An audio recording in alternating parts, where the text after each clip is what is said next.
ఆరాధనను విసర్జించకుండా ఎవరైతే ఆదివారపు ఆరాధనను గౌరవిస్తూ ప్రేమిస్తూ లోబడుతూ ఆదివారపు ఆరాధనను అనుసరించి ఆరాధన క్రమంలో దేవుని మందిరములో కూడుకుని ప్రభువును ఆరాధిస్తారో వారు గొప్పగానే ప్రభు అంటున్నాడు, 7వ దినము నాకు విశ్రాంతి దినము.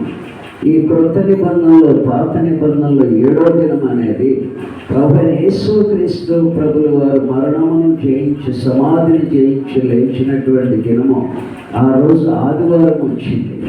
ఆయన పునరుత్థానుడై లేచాడు కాబట్టి ఆదివారం ప్లస్ దానికి ఇంకొక పేరు ఏంటంటే పునరుత్థాన దినము.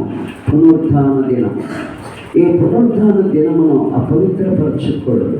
అపవిత్రపరచడం అంటే ఆదివారపు ఆరాధనను విసర్జిస్తే, లెక్క లేకుండా కాళ్ళ తగ్గితే, ఆదివారపు ఆరాధనని ఇష్టానుసారంగా వాడుకుంటే, నీ సొంత పనులకు ఆరాధనకి రాకుండా ఆలయానికి రాకుండా వాడుకుంటే అపవిత్రపరిచినట్లు లెక్క. దేవుని బిడ్డలారా,